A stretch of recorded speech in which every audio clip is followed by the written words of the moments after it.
अर्थवद्धातुर प्रत्यय प्रातिपदिकम। अर्थवद्धातुर प्रत्यय प्रातिपदिकम धातुं प्रत्यं प्रत्यांतं च वर्जयित्वा अर्थवत् शब्दस्वरूपं प्रातिपदिक संज्ञं स्यात्। अर्थवद अधातु अप्रत्यय मतलब धातु भिन्न प्रत्यय भिन्न प्रत्यांतदाद जी अर्थवत स्वरूप अर्थात धातु प्रत्यय तथा प्रत्यांत को छोड़कर अर्थवान शब्दों की प्रातिपदिक संज्ञा होती है। सूत्र में बीज संज्ञा प्रतिपदिक है तथा संज्ञेय है। अधातु अप्रत्यय अर्थात अर्थवत शब्द स्वरूपम अर्थवान शब्दों से ही स्वाद प्रत्ययों का विधान होता है।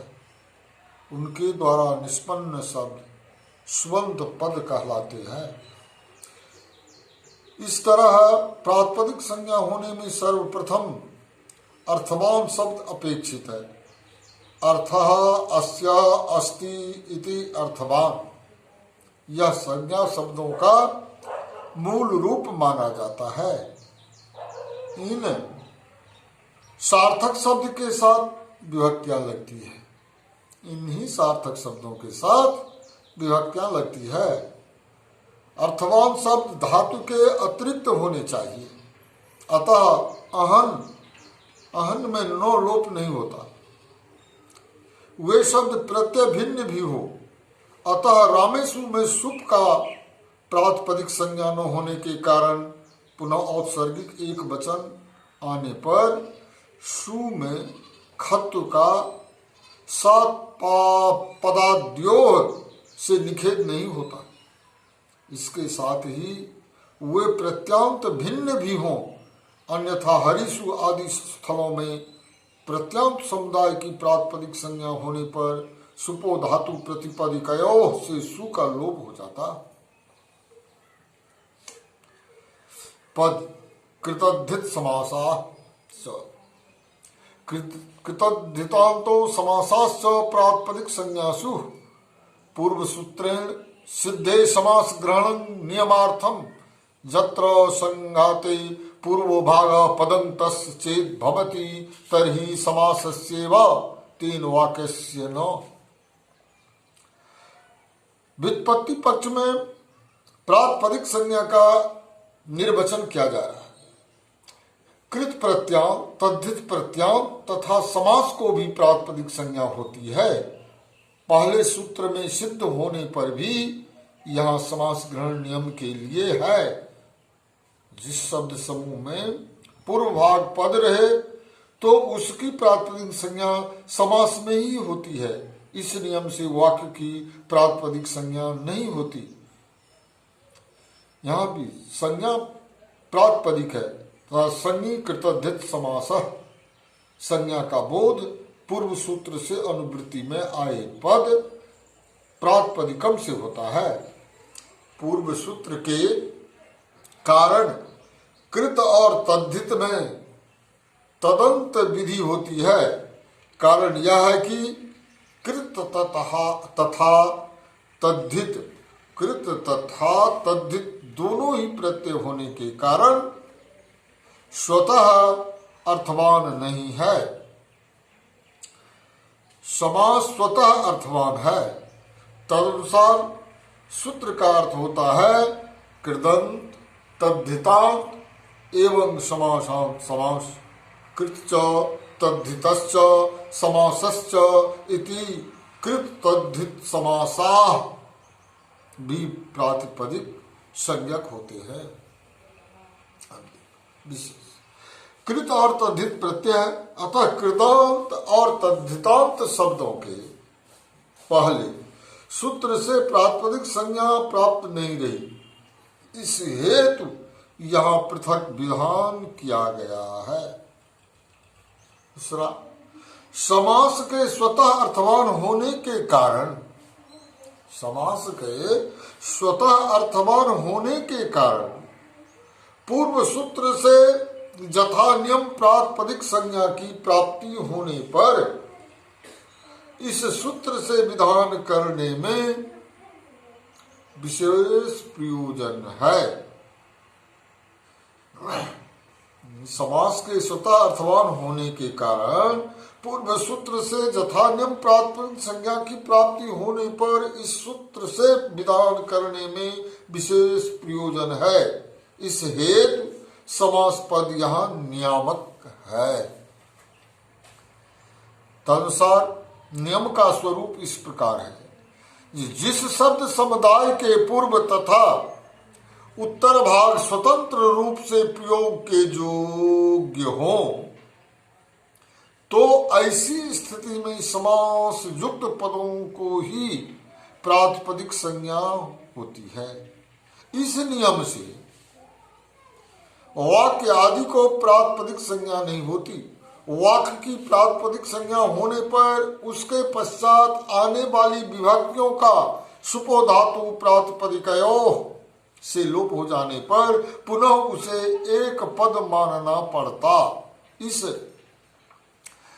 अनवस्था को दूर करने के लिए इस नियम की उपयोगिता सिद्ध होती है। कारण किसी शब्द पद के निष्पन्न होने में परिनिष्ठित होने की मध्यवर्ती स्थिति को प्रातिपदिक कहना अधिक उपयुक्त होगा। यह शब्द की वह अवस्था है जब उसमें शुभ विभक्तियों के ग्रहण करने की योग्यता हो जाती है। प्रत्यय आपंचम परिसमाप्तेरधिकारोऽयम् परश्च अयमपि तथा न्याप्रतिपादिकात् न्यन्तादावन्तात् प्रातिपदिकात् चेत्यापंचम परिसमाप्तेरधिकारः प्रातिपदिक ग्रहणे लिंग विशिष्टस्यापि ग्रहणम् इत्येव सिद्धे न्यावग्रहणं न्यावन्तादधितोत्पत्तिर्यथा स्यात् न्याभ्यां प्रां मा भूदित्येव अर्थम्।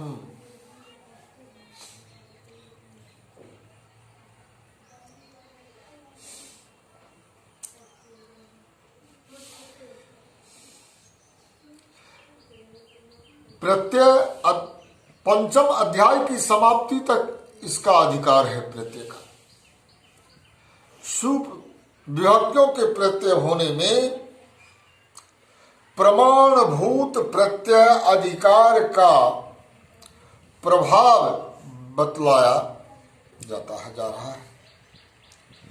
तृतीय अध्याय के आरंभ से लेकर पांचवें अध्याय की समाप्ति तक प्रत्यय संज्ञा का अधिकार रहेगा। यह अधिकार तथा संज्ञा सूत्र दोनों ही है। कारण व्याकरणों ने अन्वर्थक संज्ञाओं को महासंज्ञा नाम दिया है। अन्वर्थक संज्ञाओं को महासंज्ञा नाम दिया है। प्रत्यय भी महासंज्ञा है।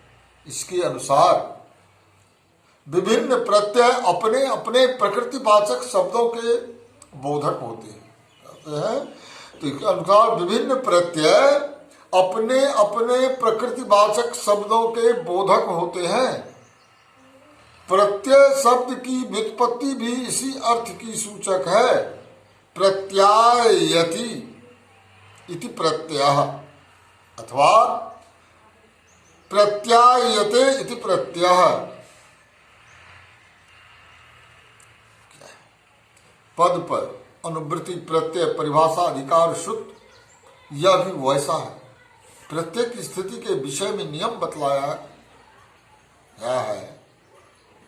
इसका भी पांचवें अध्याय की समाप्ति पर्यंत अधिकार है।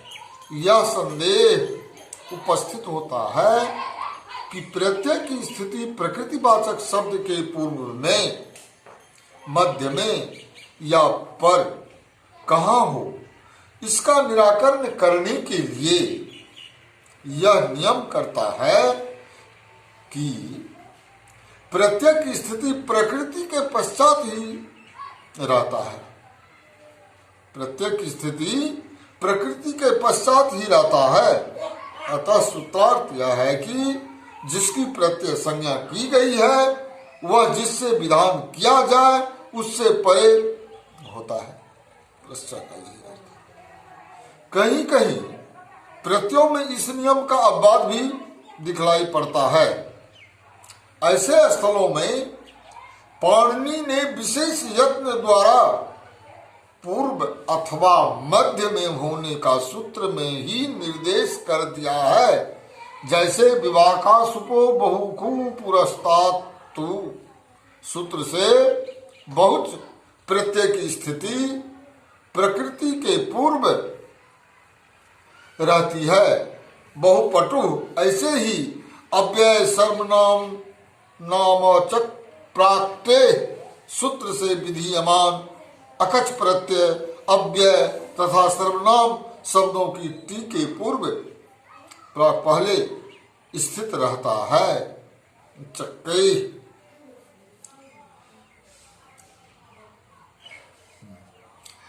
इसका भी यानी न्याय प्रातिपदिका इसका भी 5वें अध्याय के अंत तक अधिकार है।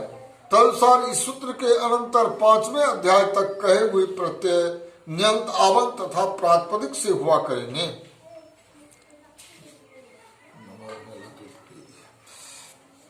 प्रातिपदिक कथन मात्र से लिंग विशेष का भी ग्रहण स्वतः सिद्ध होने के कारण सूत्र में पुनः न्याय ग्रहण यह सूचित करता है कि नी तथा आप प्रत्यय की उत्पत्ति के बाद ही तद्धित प्रत्यय की उत्पत्ति होती है, उसके पूर्व नहीं। तृतीय और 5वें अध्याय के मध्य यह तीसरा अधिकार सूत्र है। पहले सूत्र प्रत्यय द्वारा सामान्यतः प्रत्ययों के विधान के विषय में अवगत कराया गया है। दूसरे सूत्र परस्य द्वारा प्रत्ययों की स्थिति के संबंध में ज्ञात कराया गया। प्रकृति सूत्र द्वारा चतुर्थ तथा पंचम अध्यायों के मध्य विहित प्रत्ययों का प्रकृति संबंधी विवरण दिया गया है। अतः चतुर्थ तथा पंचमाध्याय के मध्य विहित प्रत्यय न्यंत आवंत तथा प्रातिपदिक शब्दों से होंगे। न च आप च प्रातिपदिक च तस्मात् समाहार द्वंद्व।